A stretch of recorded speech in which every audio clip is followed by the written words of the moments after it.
Magandang araw mga kabayan. So sa video tutorial natin ngayon ay ipapakita ko naman sa inyo kung paano nga ba ang maintenance or pagpapalit ng rubber impeller sa ganitong klase ng seawater pump.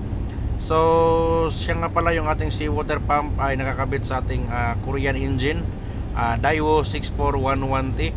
So sa ganitong klase ng mga makina, Korean type or Chinese type, kadalasang nakakabit sa kanyang seawater pump is yung ganitong naka-rubber impeller type. So ganitong klase ng seawater pump ay madalas ang kanyang maintenance, gawa nga ng palaging nasisira nito ang kanyang rubber impeller. Normal running ng kanyang rubber impeller kapag wala lang siyang uga ay hindi talaga aabot yan ng isang taon. So dito inakyatan ko to dahil nga tumawag at may problema.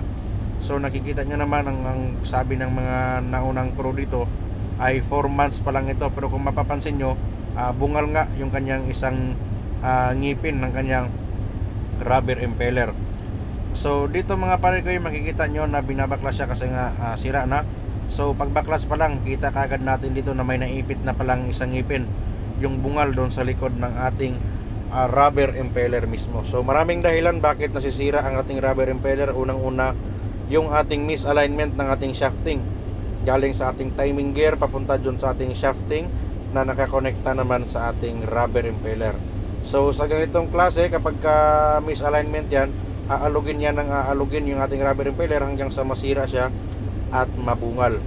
So eto naman, observe natin na yung kanyang guide ng kanyang suction side is wala na rin. Kumbaga bungal na rin yung kanyang upper side. Isa rin yan sa dahilan ng misalignment ng ating rubber impeller. Nasusugatan yung ating rubber impeller dyan, kung kaya prone na ngayon siya sa madaling pagkasira.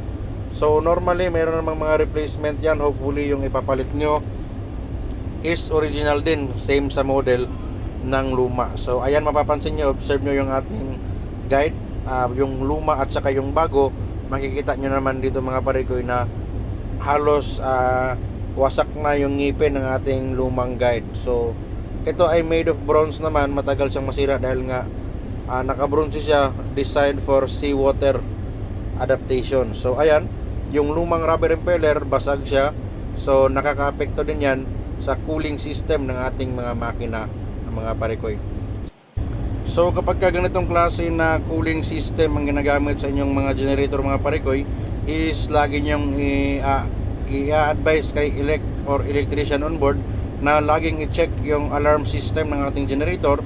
Dahil kapag itong pump na ito ang nagloko or nawalan siya ng supply ng cooling sa ating mga makina at wala ding alarm yung ating generator, posibleng magkukos ng engine overheating yan, gawa nga nang nawala na ang supply ng ating seawater cooling system, which is siya naman yung nagpapalamig sa ating freshwater cooling system or closed loop cooling system sa ating mismong generator.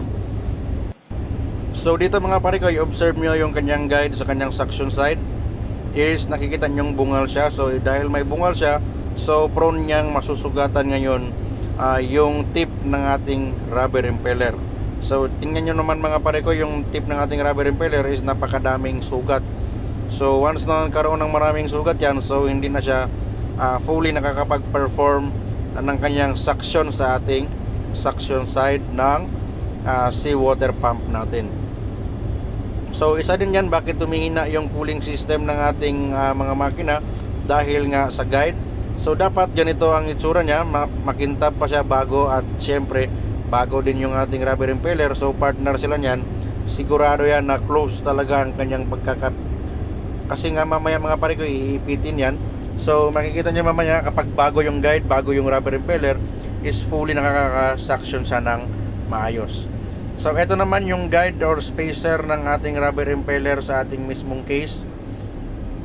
So dapat i-check nyo nito na wala yang crack at wala ding bingkong. So ayan mga pare ko, hindi ito basta-basta kinakabit sa ilalim, dahil ito rin ay mayroong guide para sa ating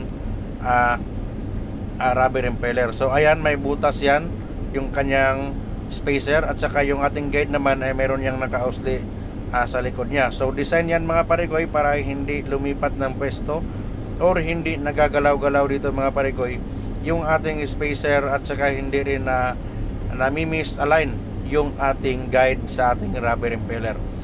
So i-install natin ito mamaya. Titingnan nyo yung positioning nya.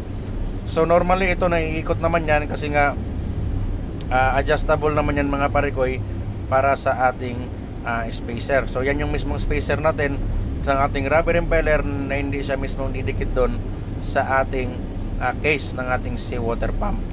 So ayan, ito na ngayon mga parekoy yung ating guide ng ating rubber impeller. So iti-check mo lang naman mga parekoy na diretso siya or tutugma siya sa butas dito, dahil yan yung kanyang pang-firmis para hindi siya magagalaw kapag nandyan na ngayon yung ating rubber impeller.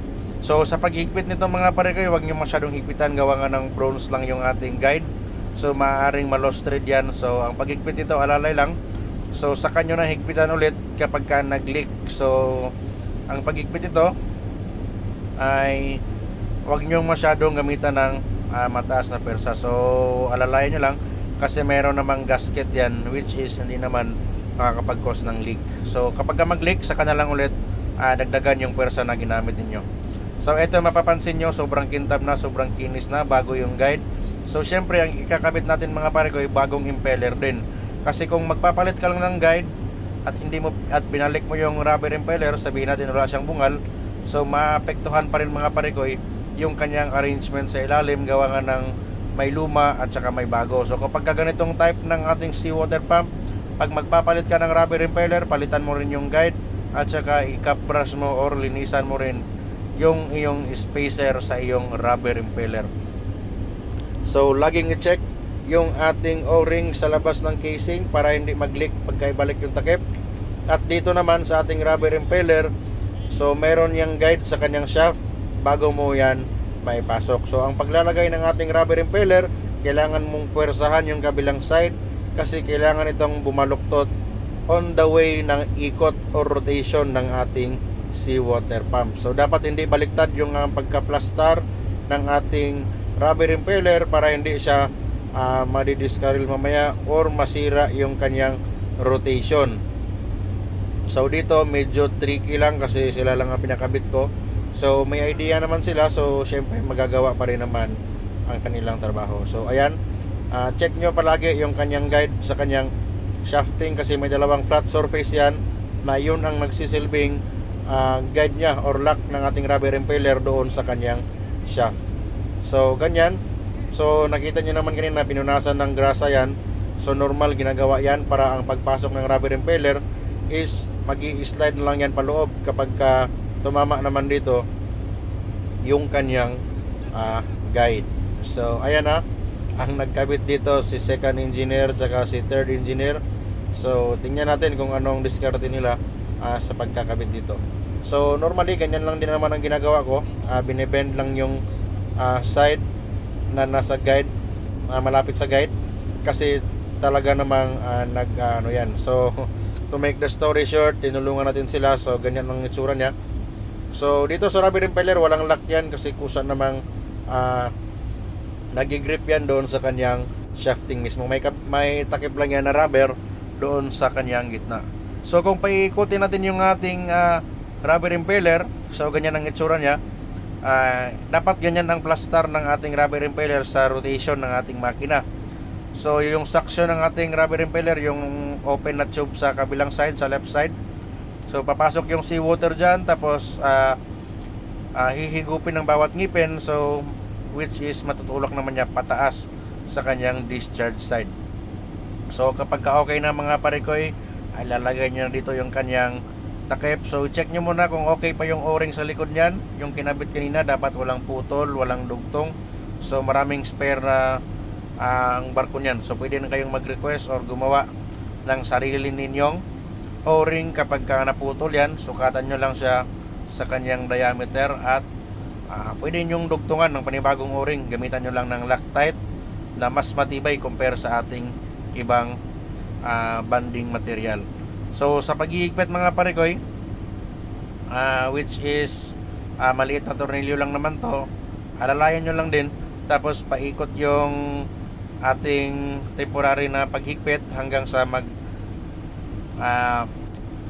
tapatan na tayo sa ating pagkakahigpit mamaya. So kapag ka okay na ganito, ikutin nyo ulit yung ating makina para makita ninyo doon sa likod sa suction side kung hindi ba nagkakaroon ng problema sa ilalim. So higpitan nyo lang. So pagka okay na, tingin nyo okay na yung higpit, hindi naman naputol yung o-ring sa likod, lumapat ng maayos, pwede nyong videohan dito. Check nyo bawat ikot ng ating rubber impeller kung hindi nga ba siya nagkaroon ng problema. So dapat flat yung pagbaba ng bawat ngipin niya, tulad ng nakikita nyo, sabay. So kapag ka nakita nyo na tumabingi, ibig sabihin sumabit yung kabilang side niyan, maaaring doon sa kanyang spacer or sa kabilang side.